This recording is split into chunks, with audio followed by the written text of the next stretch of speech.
for the corner. Oh, yeah! What about that one? Tell them, McCluskey. Tell them what time it is. And welcome to episode 3 of season 2 of the Reserve Orange Peelers Sports Podcast. My name is Joshua Freeman, the best, otherwise known... The best in the biz. Joined by the even better in the biz, Kyle Weeks. How are we, Josh? Good. A lot of sport to talk about this week, as always. Really happy with how everything's going with the new format being on YouTube. It's good to, get the modelling out of the way for the week and freshen up and make sure we're looking good for the camera. So that's a... You love putting on the show for the camera, don't you? Judging by that opening as well. You've even gone with your beanie today for a bit of something different. Yeah, I had a hat laid out, a beanie laid out, had the hairstylist in this morning. I said, love, it's all right, I got it. Too bad they completely stuffed it. Look at the state of you. Anyway, carry on. All right. So this episode, we're going to follow mostly our normal routine, and let's get into it, Kyle. Enlighten us. Give us your academic knowledge. Bit of an orange fact for everybody, as we all do. We all love... So here it goes. You ready? Mm-hmm. Did you know, Josh, that Brazil produces approximately 50% of the world's orange juice? 50%? That's a lot of orange juice. That makes 0 sense, because if Spain has I was thinking the exact same thing. Trees. If Spain has that many, then how many do Brazil have? Or is this like a loophole that Brazil gets their oranges imported and they just make the juice? Yeah. Either way, impressive. Get me there. Get me around it. The Spaniards are like, yeah, we'll grow the oranges, but we're not doing the hard work for the product.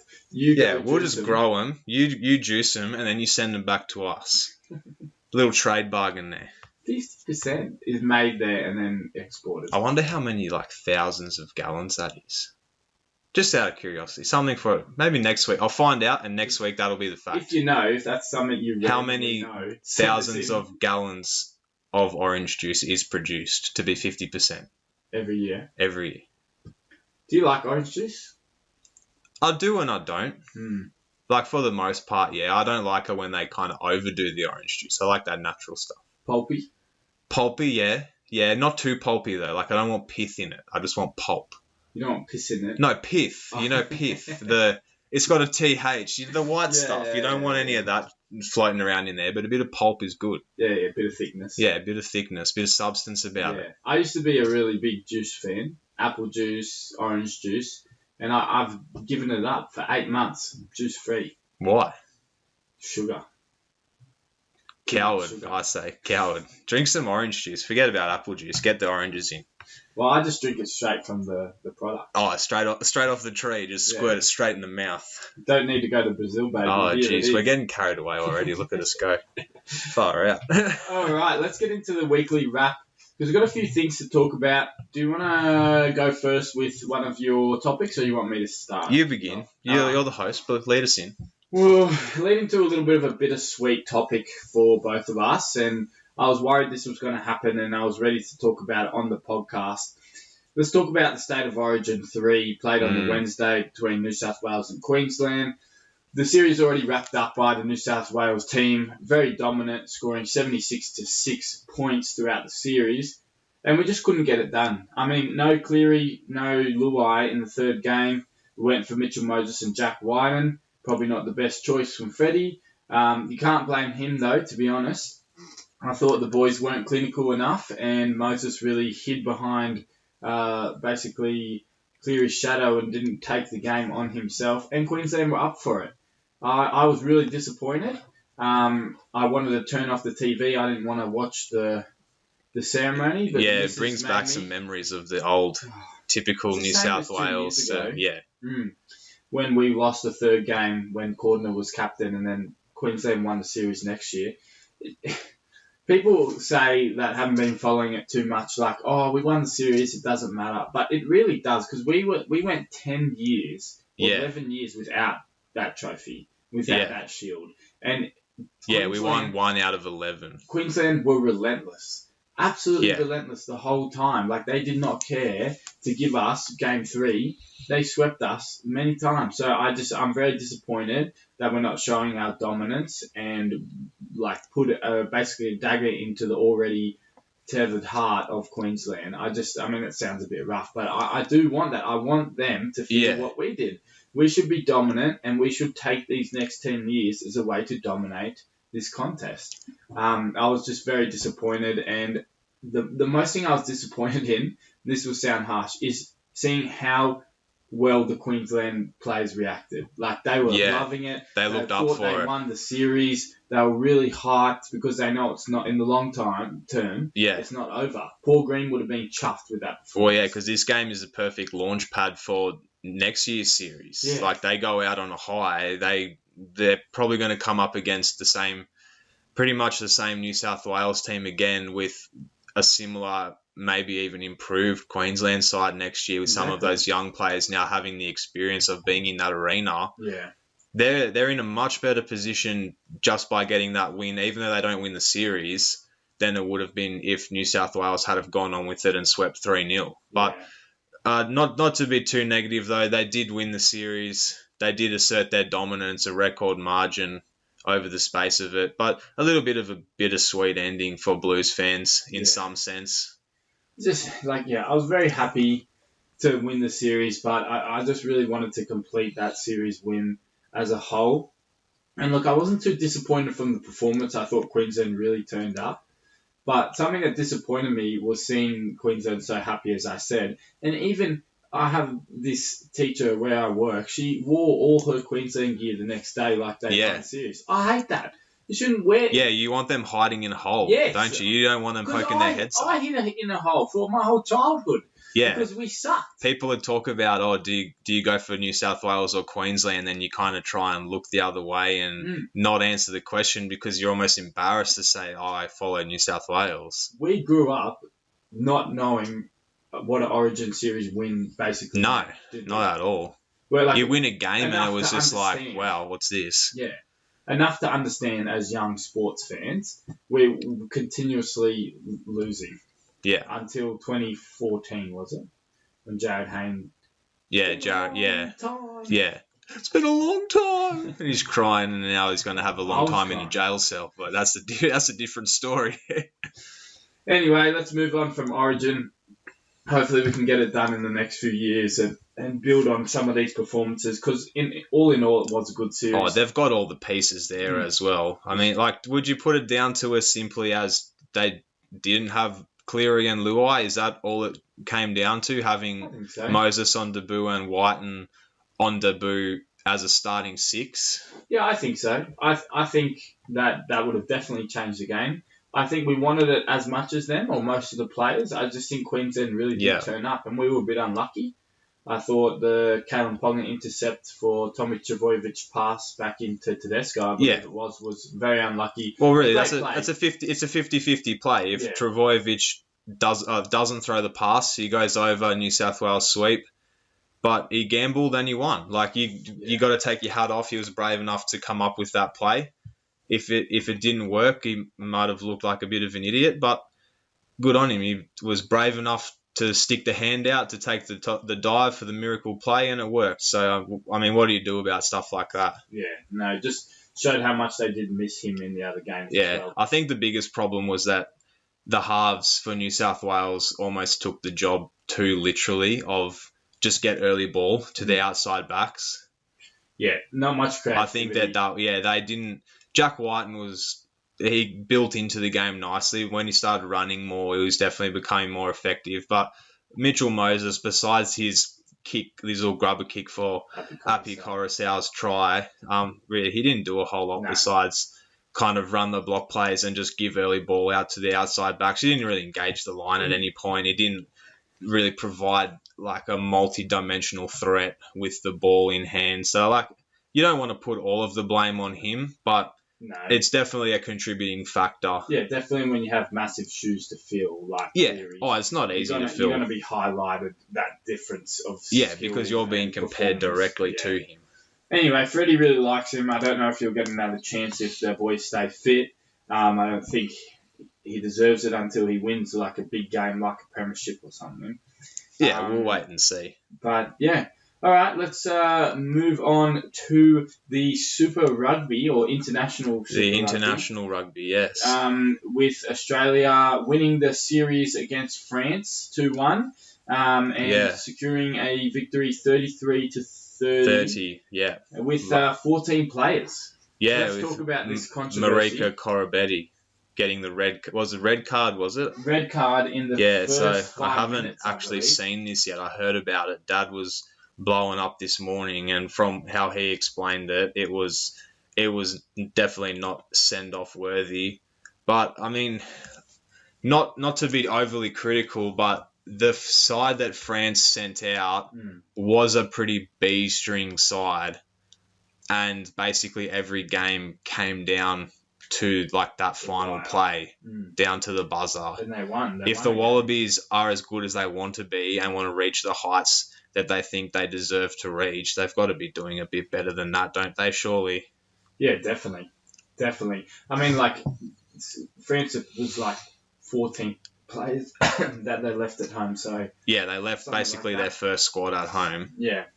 Yeah, disappointing kind of series with that factor being a part of it. I'm just trying to get it up. But like that being said, the Wallabies, they are entering a new era under Dave Rennie. He's only been the coach there for not much more than 12 months. I don't even think it has been 12 months yet. So he's obviously trying to implement some new systems. He's got a few aging players. He's bringing through some young players. It's a bit of a transitioning period. So you take the wins that you get, but you would expect more from a Wallabies side against a French team of that quality. Yeah, have a look at it now. We'll put it up on the screen. Yeah, give us a look at this red card here. That was it. That was the red card. I said direct contact to the head. It was careless. But the French. He bumped. The French players caught the ball off the kickoff, and he's bent down to tuck himself in to brace for contact. That wouldn't even be a penalty in the league. Barely, yeah, correct. Like, that's no way. And even then, the shoulder hasn't made, I don't think it's made direct contact with the head. No. It's barely skimmed him on the chin. It's got him square in the sternum, but that's not the head. Your chest isn't your head. That's ridiculous. Yeah, I told you. Lucky the Wallabies won. Yeah, I know. If they didn't win, good effort. Oh my days, it'd be on. Big effort from them and a good Canberra representation. A lot of Brumbies there. Always a lot of Brumbies there. One of the more solid performing clubs in the Super Rugby comp. They're always up there, the Brumbies. Yeah, and a lot of Vikings representatives as well. From our south side, Tuggeranong. Yeah, it's always nice to see a few locals around. Go on the Vikings. I was a Vikings junior once. Oh, yeah. Back in my heyday. Long forgotten that. Yeah, long forgotten. I did Not win, at the clubhouse. I did win a few little awards there, but I won't delve too much into my sporting prowess in under 12s Division 1 rugby. Division 1? I thought you were Division 3. Nah, Division 1, mate. Division 1. Yeah, no, I filled in for Division... Yeah, exactly. I was barnstorming prop forward. Barnstorming. All right, we're going to move on from the wrap. It's a bit longer, so we're going to go straight to Weeksies. The Wheel of Wonders. Welcome back, everybody. Wonder. I really want to get some theme music for this because I love this segment. We need to. We're going to work on that, Harrison, Josh. that is your job. Harrison, our man with the magic computer skills. All right, Josh, give us a spin. What will we get this week? Hopefully something juicy. What have we got? Number 12. Ooh, we had 11 last week. We had 11 last week, so we're in the same postcode here. Number 12. All right. I shall read to you the question. Give it to me, baby. Oh, a bit of a longer one. Here we go. So, the question says, should crowds be censored in their conduct at live matches? For example, limited with what they are allowed to say to players, chanting, singing, etc. So this is in relation to, there have been a few incidents in the past couple of weeks with like the NBA and stuff like that. Even some of the fans like through the Euros with a bit of carry on, the hooliganism, that kind of stuff. So what do you think? Should there be some sort of censorship in place at live sport, or is it just something that you can't really live without? You can't really get out of the game.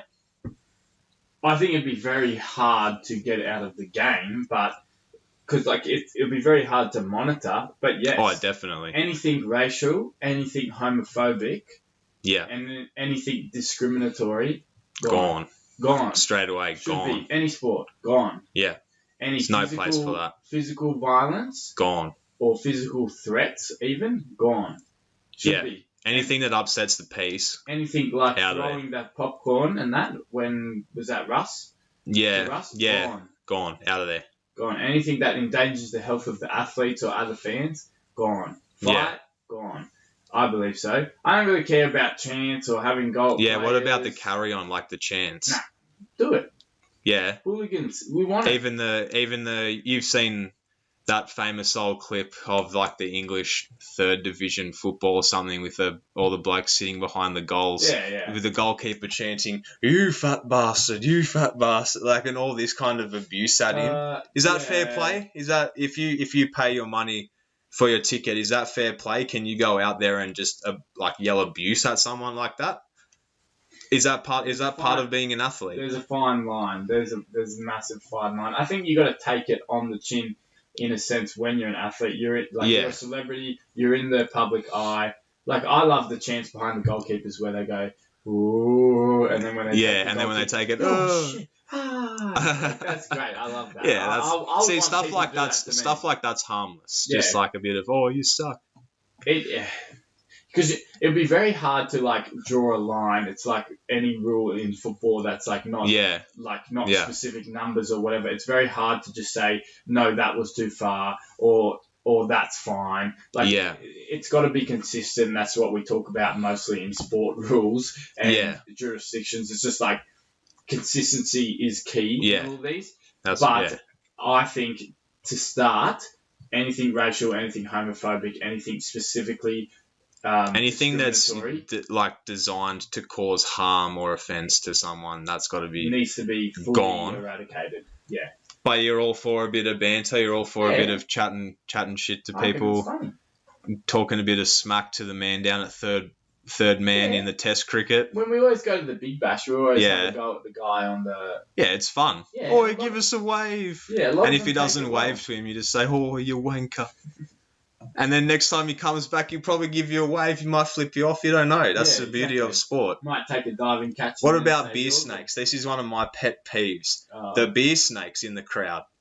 If you put up a beer snake, they take it away. It's a bloody chain of cups. Surely they took it away. They're taking it away. Yeah, well, I was at the New Year's Test back in 2016 with Australia and Pakistan. We worked all day, our whole bay 33 at the SCG. Shout out to those Queenslanders sitting behind us. They're absolute madmen. But yeah, seriously, we worked on it the entire day. We were building up. Everyone was sending us the cups, laid it out under the chairs. The second we put that thing up at 5 o'clock at the end of the day, security guards down there, get that down, get that out of here. Like, sure, that's a little bit overextended. That's what we mean by like harmless fun. That's fine. Yeah, I think whatever. I think the element of the security guards almost make it funner though, like because it's like the thrill of it, isn't it? It's just like, oh, we're going to get caught here. We're going to get chucked out. At the cricket game, like, you got to have a bit of leniency for fun. That's not going to cause any harm. Yeah. Like at the cricket game, say people bring the beach balls, and then if the security guard gets it, you either know he's a good bloke, he hits it back with the back end, or he pops it with his little pin needle. Yeah. So I reckon it's great, and I reckon it just creates a good atmosphere for the games. Like, ultimately, I would like the focus to be on the sport and the spectacle. Yeah, not the extras. Like, UFC fans do my head in with, like, their booing, and then they start doing the Mexican when they're doing like wrestling and stuff. So it's part of sport. Completely black. You can't see hardly any of the fans doing the Mexican wave because the fight's boring. That really annoys me. But otherwise, I think it's great. I think it's good. I like it. Keep it raw. Keep it exciting. Like, you can't ban the banter. You can't ban the chants. It's the history of the game, especially in football. Like that's really engrossed in. I remember we went and watched the Celtic game versus the Hearts in the Scottish Premier over League. in Scotland. Yeah, and Oh, that would be it was nuts. mad. The thing is, with the accents, you couldn't understand what they Yeah, was, like, you're just chanting. it might be nice, it might not be, I don't know. But it's all good fun. Yeah. What about, like, through television, though? Because, like, has been plenty of incidents where you get a bit of a hot mic down on the sideline and you hear the people, like the players and the fans, like, yelling and cursing and swearing. Like, you don't really want that coming through the TV, do you? Should they maybe sort of cut that noise out and that be the way that they go about an issue like that? Yeah, in terms of advertisement, commercialisation of sport, I think they need to hold the integrity of the game at its highest priority. Yeah. Especially, like, if you want to create a culture where it's encouraged and it's okay for kids to watch any sport, then that needs to stop, definitely. Yeah. You want kids to be, well, I personally think you want kids to be involved and in a sport and be able to watch a sport, be able to have a team that can healthily follow. And I don't want to take that away from any child because people are screaming through the television, "Oh, F you, mate, F you," like when they're taking a goal kick from the sideline. So I think that's the broadcaster's responsibility that's to fair. make it somewhat family friendly. Yeah. Because you don't want anyone exposed to that, really. No, you don't. Yeah, well, the television side of it is the more marketable side because it's the most accessible. So you want to try and keep that as G-rated as you possibly can. Like, obviously, it's not inescapable without getting rid of all of the noise completely, and it adds to part of the spectacle. But, yeah, it's like some sort of filtering or being more selective with what kinds of sounds they put through the microphone, like maybe have less of the crowd and more of just the on-field, like referee talk and that sort of thing. Yeah, I do love the referees mic'd up and the stump mic as well. Yeah. I love how the Big Bash do it with the commentators and and they actually go down to the players on the field. I think that's great. Any more access that you can gain into sports people, sports players, they've got the new documentaries. I love it. I love all that. I love having further insight into the world of sport. Yeah. It's great. It's good for the game. It's good for fans. It's good for the advertisement of it. It's good for the popularity of it, and it's good for the integrity of the game to see it in its rawness. Like, that's what I love a lot about the UFC. You have a lot of access to the fighters' lives before the you fights. feel like you know them. Yeah, and you get to hear something that I liked through the COVID period as well. When the fights were with no crowds. No crowd. You can hear the corners and you can hear what they're talking about and like the motivation. So any more access that we can gain, but then it does need to be censored in a way that it's available for all. Yeah. So to sum it up, basically, get rid of all the rubbish. And then focus on the good focus on the good stuff. Emphasize the good stuff, and do as much as you can to get rid of the bad stuff, the racism, the abuse, the violence, the hooliganism. It's not like they don't have the resources and the people to do that. Yeah, it's just being able to put those procedures and policies in place. All right, that's a really good one. That's a really good different, conversation. Isn't it? I like that. Yeah.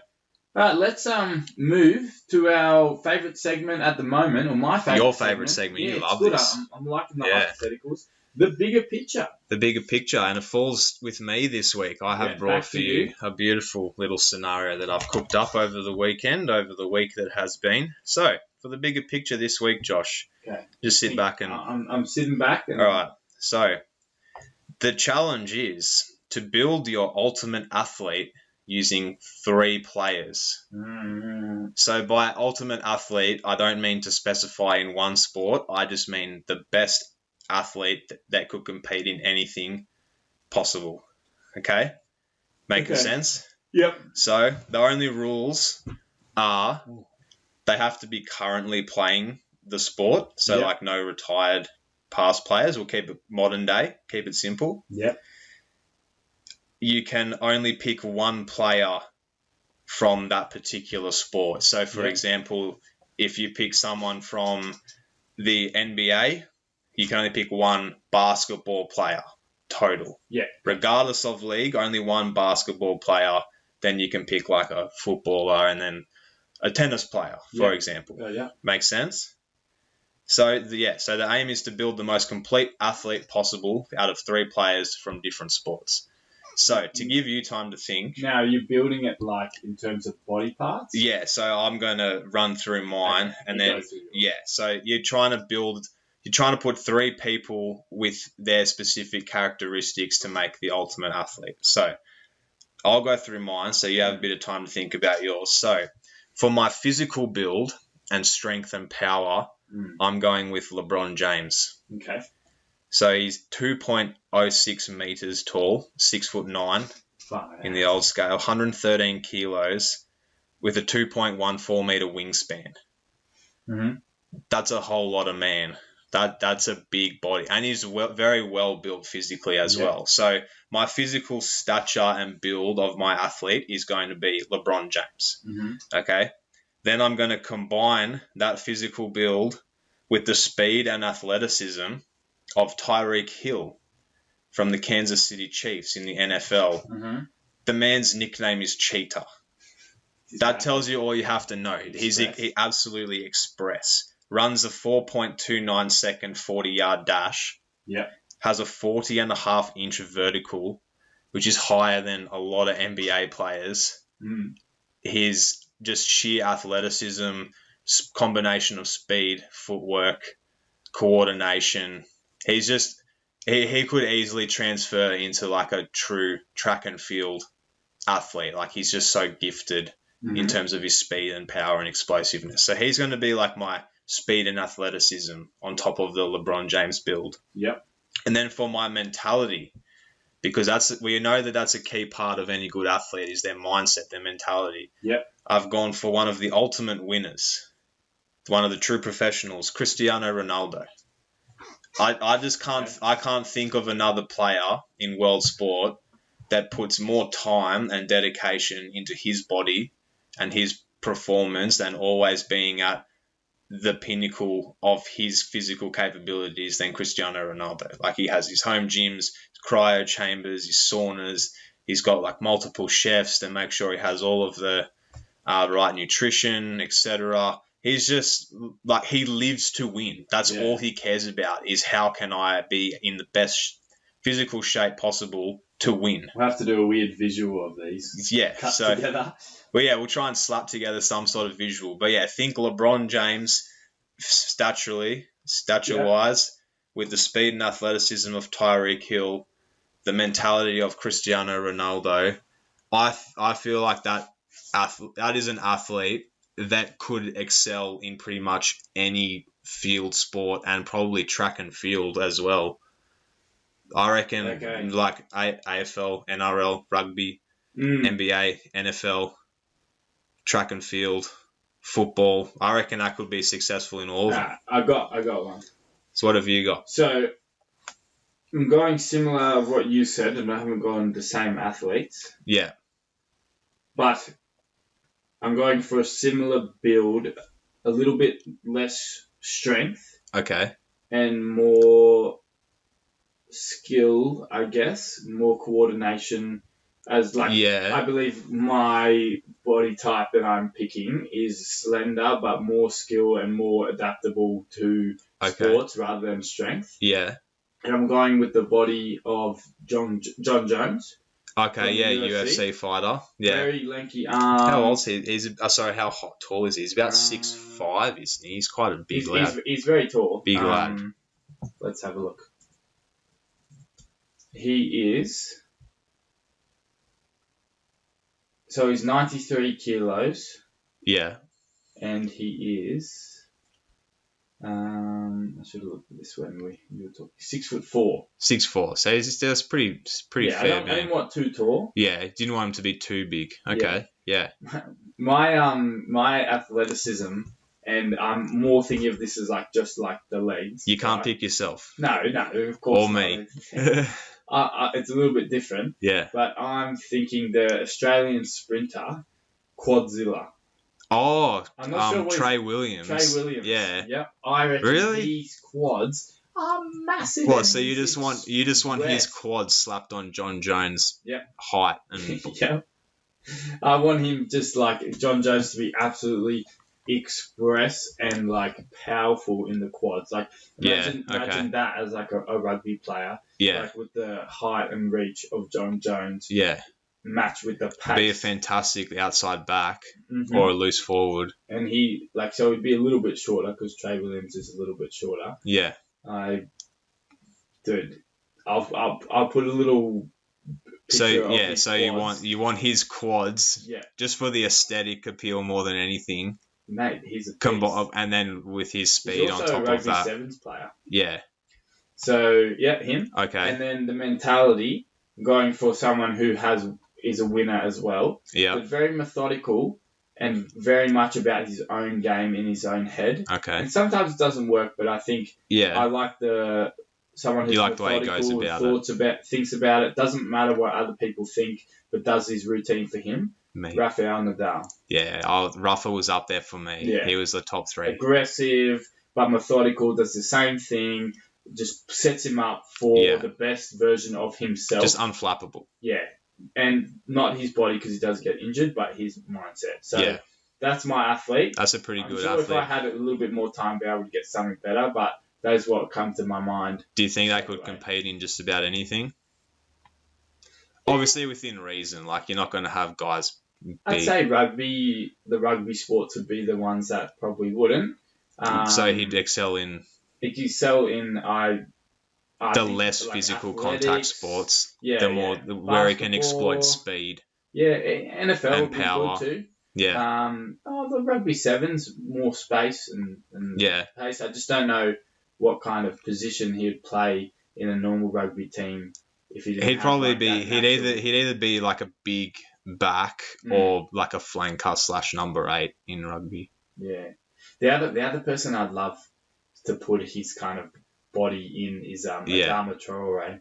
Oh yeah, from Wolverhampton. Oh, He's a yes, tank. He's a tank, man. He's an absolute He's tank, absolutely and he's quick rapid, anyway, yeah. so you wouldn't even have to add the athleticism Yeah, so because he's already got that. he'd be one I'd throw into there too. Yeah, that's a good one. I like that. Yeah, no, thanks. I was thinking of going bigger, to be honest, with my physical stature. I mean, imagine. Bigger than LeBron. Yeah, imagine like I know that this wouldn't qualify, but imagine someone like as big as Shaq, but just express, like rapid. Greg Like Eastwood. I'm talking like 37, 38 kilometers an hour, just absolutely flies. Greg Eastwood. You couldn't stop him. Greg Eastwood, probably the slowest man in open field I've ever seen. I remember that break vividly that he made for the Bulldogs that game. Mate, he's a beast. But yeah, some good athletes there. I reckon that they'd be You very can highly combine sought many. after. You can combine many of the top athletes of the world to create like this super athlete. It'd be interesting. Or you can just pick someone like Sonny Bill Williams, who who has proven himself in multiple sports. He's probably... I had him in mind as like a body type. Yeah. Because He's an Adonis, isn't he? He's retired, so... Yeah, well, he still boxes. Yeah. Just bit like on and off, knock but that guy out. yeah. And John Jones, I don't know if he... I hope he's not retired. Or Well, he's not The retired. other one you could choose, I reckon it's a bit too big, is Francis Ngannou. Yeah, That man's true. a He's big. monster. That man is a killer. He's the scariest man alive, I reckon. Probably. He's got to be. He's scary. They were debating the other day, is he the scariest athlete ever? No, Mike Tyson. Mate, he's way bigger than Mike Tyson, yeah, but does he have... But is he Iron Mike? I don't know. Actually, that's the two they were yeah. debating about. Mike Tyson was a different animal. We'll see. If He bit a guy's ear off. That man's built different. He's got a face tattoo. He owns a tiger. Come on. You cannot put him in the same conversation as Francis Ngannou. Mate, if Ngannou knocks out Jones, definitely. Yeah, okay, fair enough. But Mike Tyson. Iron Mike. All right. From the bigger picture from some supreme athletes to some non-supreme athletes. below average athletes. The reserve orange peeler of the week. Yes, so... I don't know the result. You don't know the result. You're gonna have to I know the remind me. result. This is massive. Okay? Because it's double points. So we agreed last week that the winner of this week would get double both points Yeah. to their total. You've won, haven't you? No. Yeah. But Is it a draw? it's another draw. Oh no. You would not believe it. You We're would. too good at our I was up by one vote with about half an hour, 45 minutes on the clock. I'm sitting at home licking my lips. I thought, I've got him. We're going back to 4-4. Yeah. Then the last ditch vote comes in, squares it up, and it's a draw again. Can I know who that last voter was? No, I cannot tell you. Did you get them on your team? Did you? No, I actually don't know. Can you tell me? It was Haley. Yeah. Via our Instagram poll. Haley Abs. Yeah, I didn't. Was that a G up? No, I didn't. Oh, Didn't. yeah. I didn't talk to him about All it. right, but we're going to have to launch an investigation big kiss into for you, this. Haley. There's no investigation. But it's another draw. So How I feel like many we're going to votes? have to just split the points or just call it a day and say, unlucky. We can't go triple points. Nah, let's do triple. Triple points! Triple points! It's Triple on the table. points! So let's go.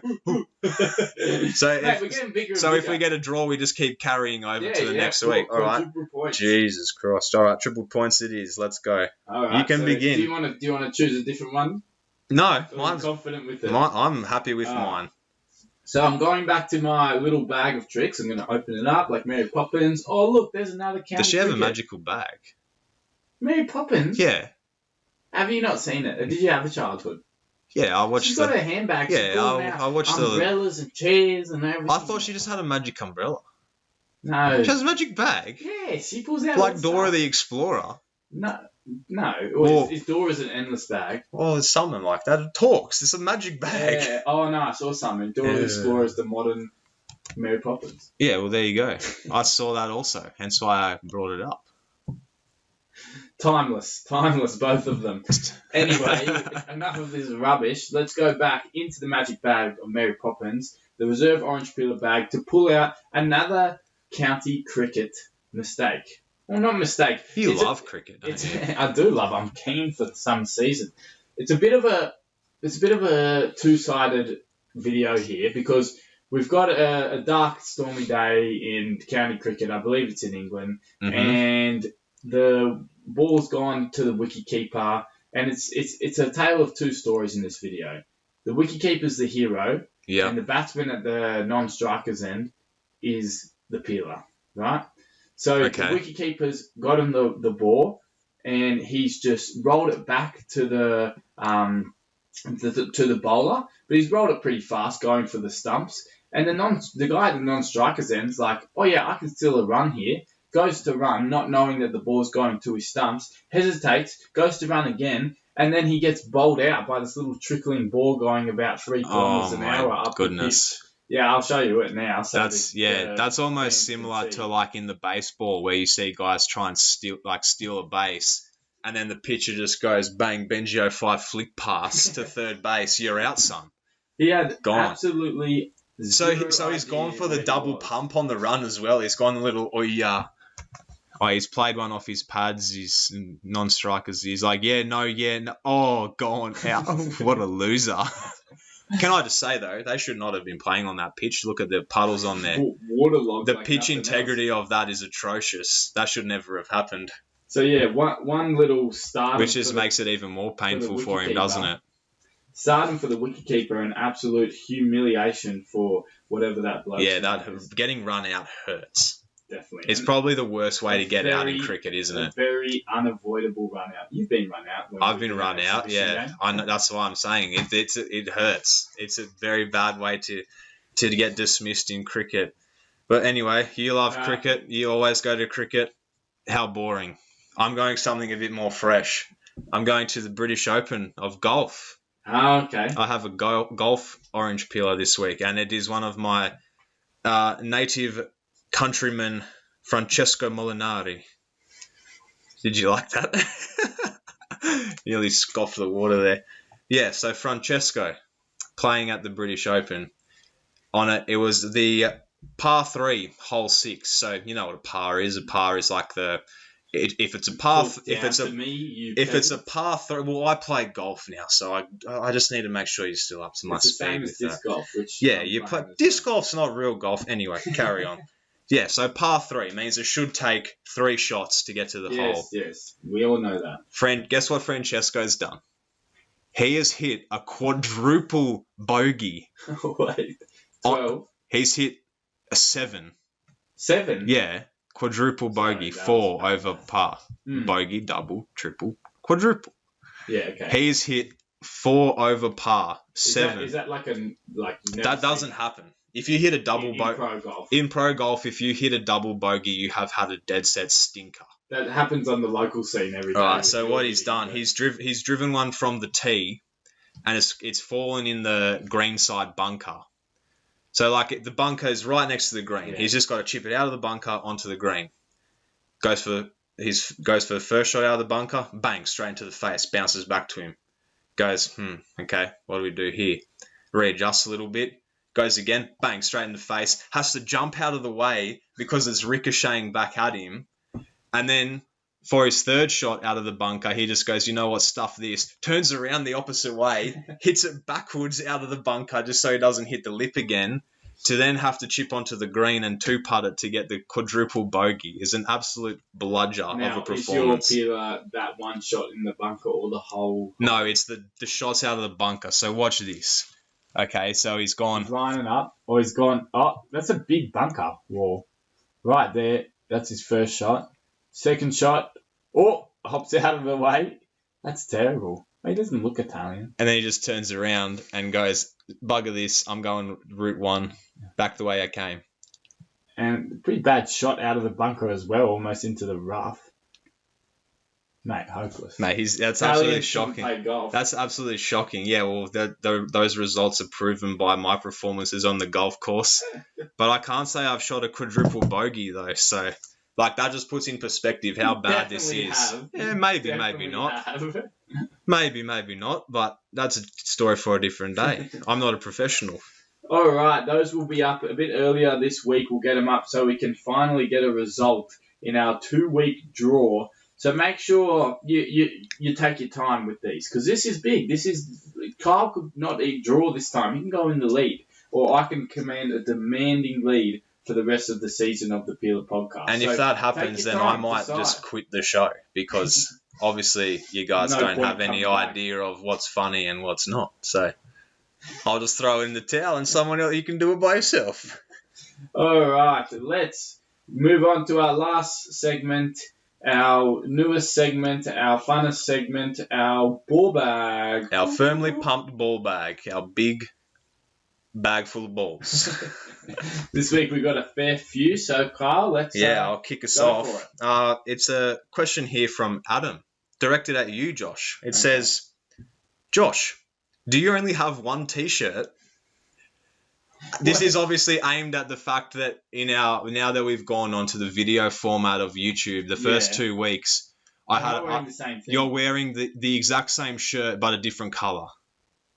To be fair, they were the same. There's one that's white with red stripes and one that was blue with other stripes. But it's the exact same shirt. So, Adam, I'm completely with you. I'm all against Josh's sense of fashion and style. He needs to have a bit of a freshen up and get that drip on now that we're on video. I'm repping the Cowboys. They might have lost me a big game last night, but I'm repping it. So what's the answer? Do you only have one shirt? No, mate. Look, this is my closet. Look at that. Full to the brim. Terribly folded, but full. Oh, I know what you mean. They're actually completely different shirts. They're just they're a different color scheme completely, but it's the exact same pattern. One of them's got a collar, mate. Adam, pipe down. God. All right, so we'll move on to our next question, a bit more of a serious one. All right. Comes through from Charlie. Now we've already kind of touched on this, but we'll go through this anyway. He says, with Mitch Moses being the GOAT, I'm assuming Charlie must be a Parramatta fan. Big family, whole family Parramatta fan. Whole family losers. With Mitch Moses being the GOAT, will Cleary ever get an Origin start again? Oh, I mean, a bit ambitious from Charlie there. Sit down, you Parramatta flog.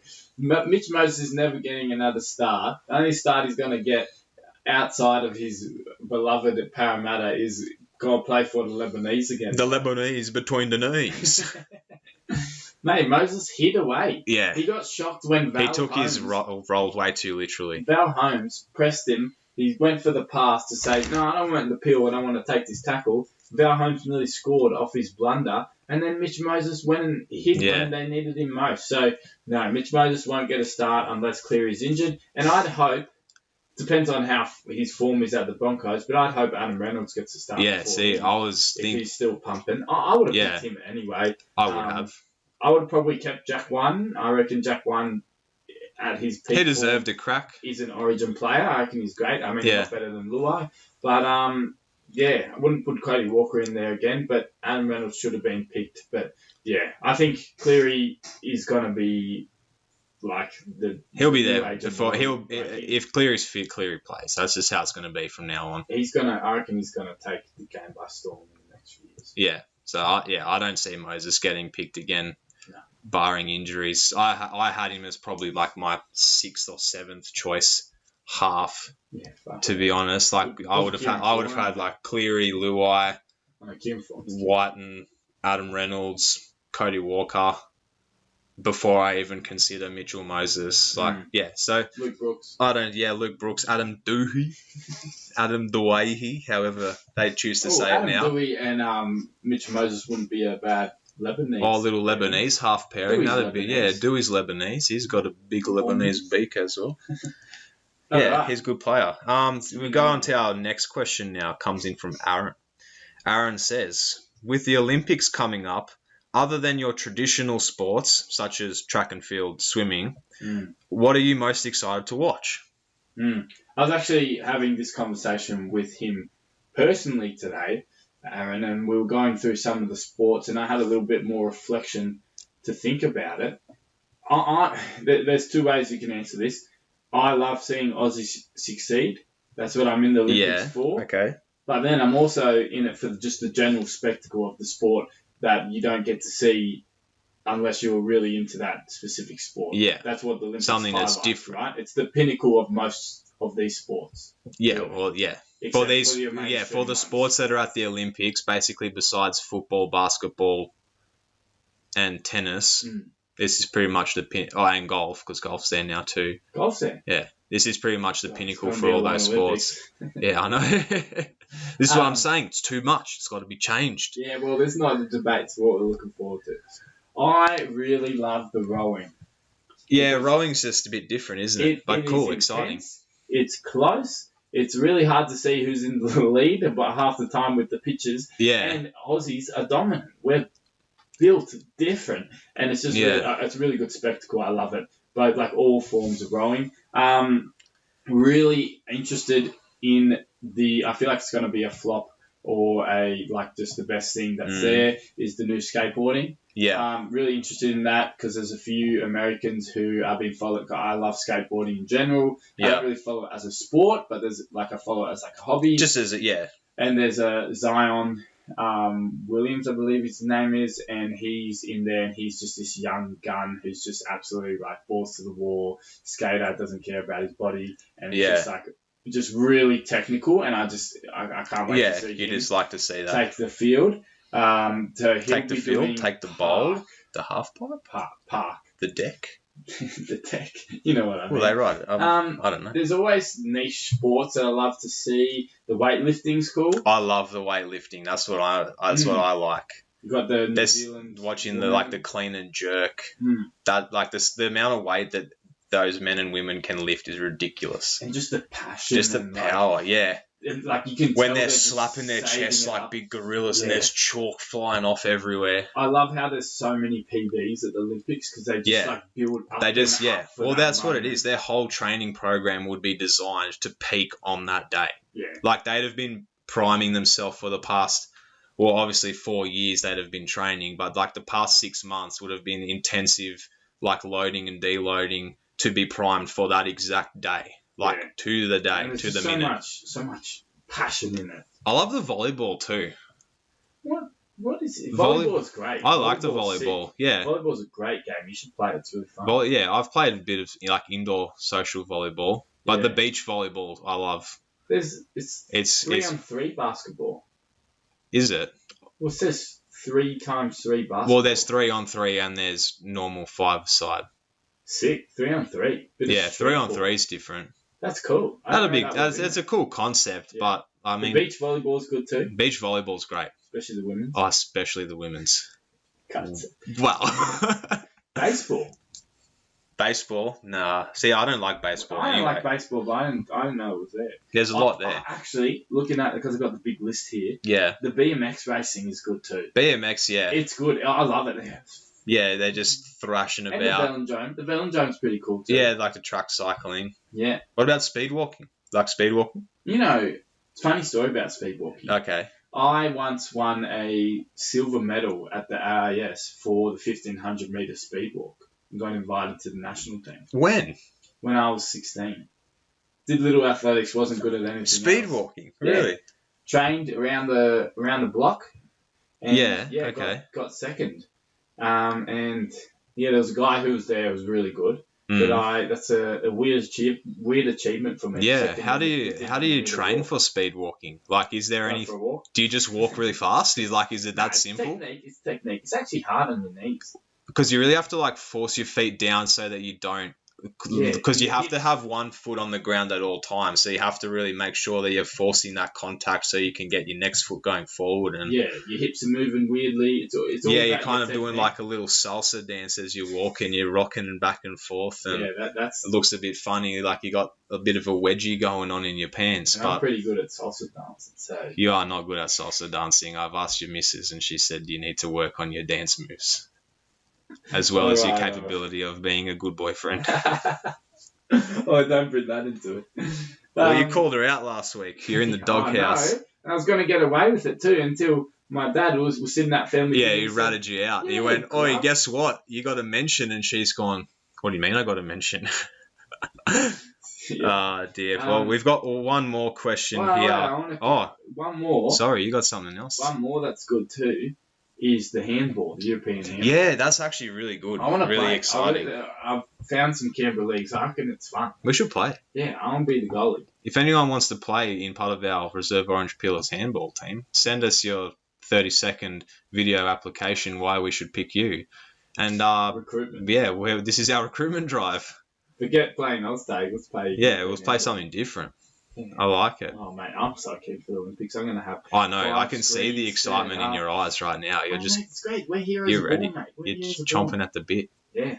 Great. All right, we've got one more here to wrap Time for up. One more. All right. Not really a question, more of a statement. Yeah, It's here from we go. Gaiku. Your mate Guy refers to himself as Gaiku, bit of Yeah. a Dragon Ball wannabe Goku. He Yeah. says, "Just waiting for my shout out."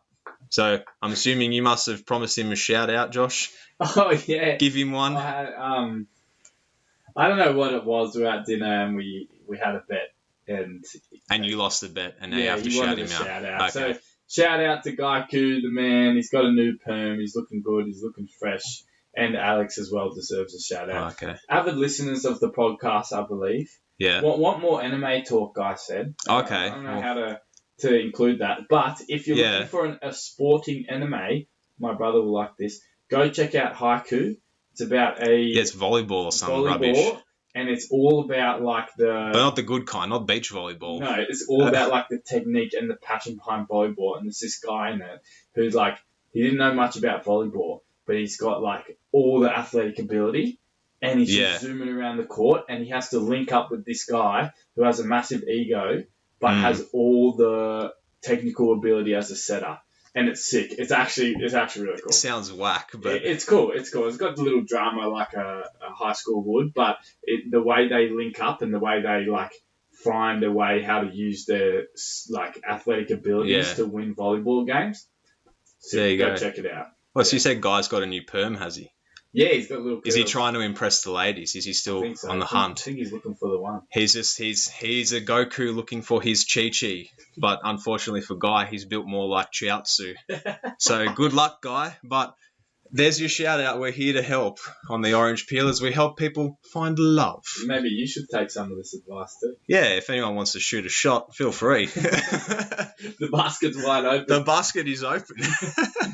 All right, guys. Thank you for listening. Make sure you interact with us on social medias. And as always, we'll see you next week. Peelers out. Oh, what a shot from Curry!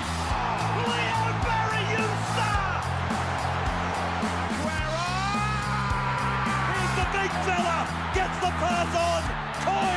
Coyne goes for the corner. Oh, yeah! What about that one? Tell him, McCluskey. Tell him what time it is.